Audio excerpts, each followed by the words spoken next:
All right, in this video, I'm going to show you examples for, well, things that get a little bit tricky or look a little bit different. So the first one is we have a radical expression multiplied by some function. And you'll remember that when you're taking derivatives of polynomials, the degrees go down by 1. Notice that the derivative of x squared plus x minus 5 is 2x plus 1. So this means that we have a derivative outside multiplying the square root of the function that we had to take the derivative of.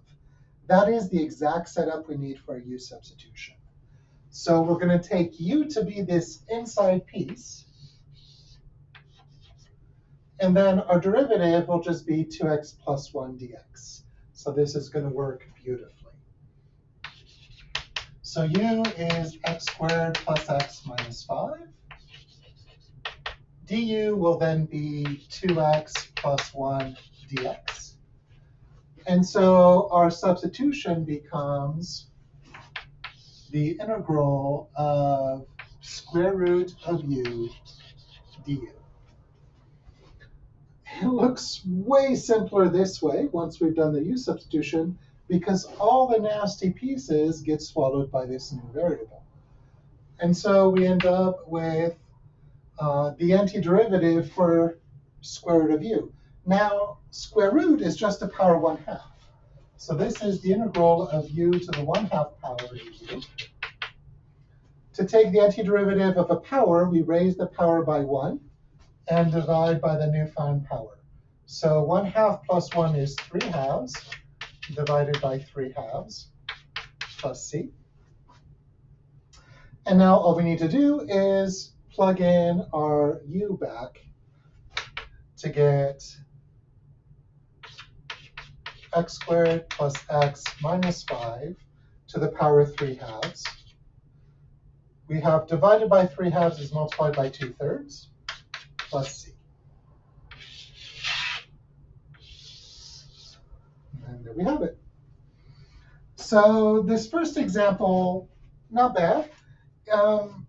The real trick is to recognize that we're looking for the derivative outside with the u, the function, being plugged inside another one.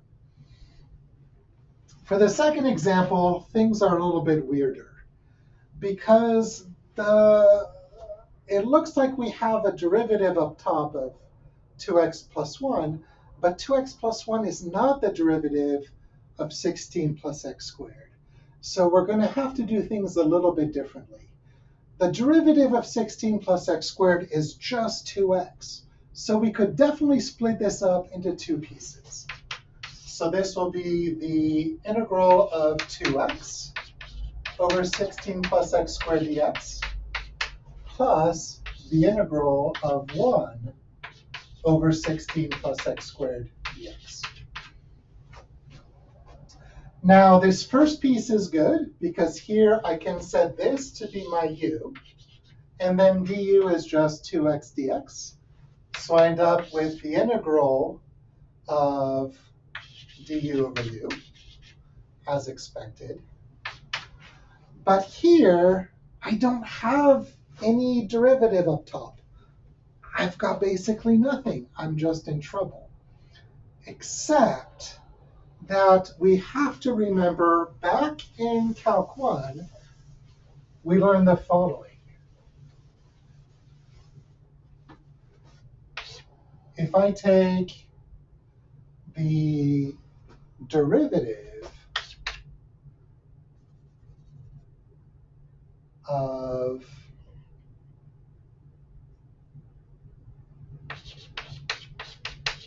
arctan, I get 1 over 1 plus x squared.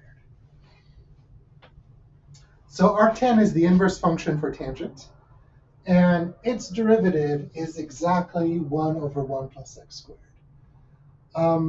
I don't know if you saw why this is the case, but send me an email if you want to see a short video on why the derivative of arctan is just this function.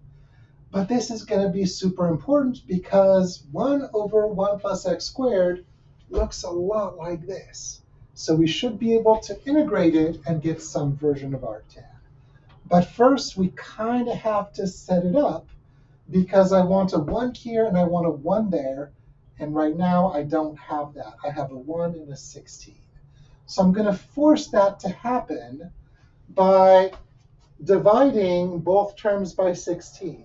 But if I divide both terms by 16, I also have to multiply by 16, right? So we're going to do the multiply by 1 trick, and it's going to look a little bit weird.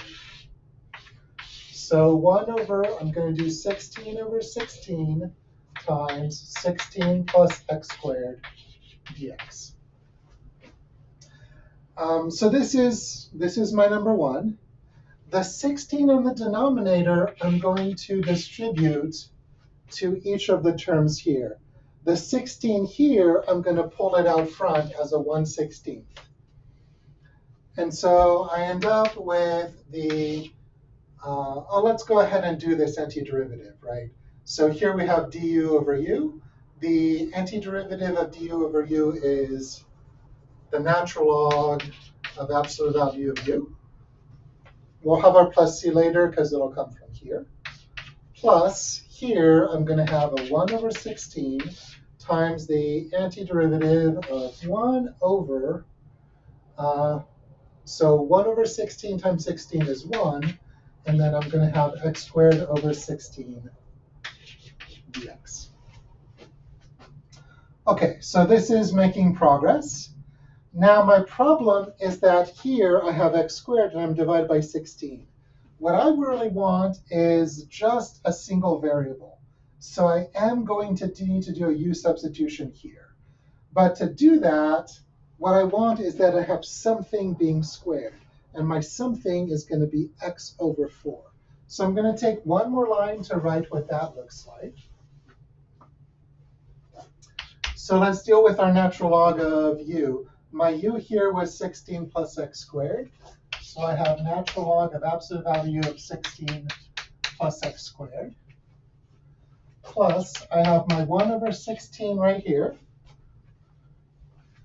times the integral of 1 over 1 plus x over 4 being squared dx.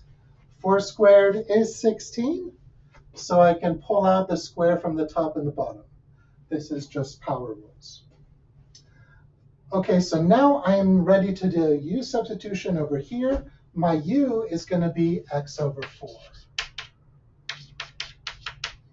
And so my du will be dx over 4.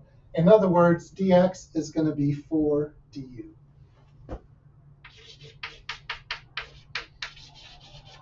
So now I can substitute x over 4 by u here, and dx by 4 du. So I get natural log of 16 plus x squared plus 1/16 times the integral. Instead of dx, I'm going to write 4 du. And instead of 1 plus x over 4 squared, I'm going to do 1 plus u squared.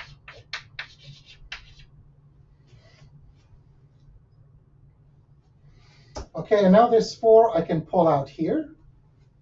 So make this 1 and make this a 4. And now I'm set up to have 1 over 1 plus u squared. So this antiderivative will just be the arctan of u. So I have the natural log of 16 plus x squared plus 4/16, which is 1/4, of the arctan of u, and my u is x over 4 plus c.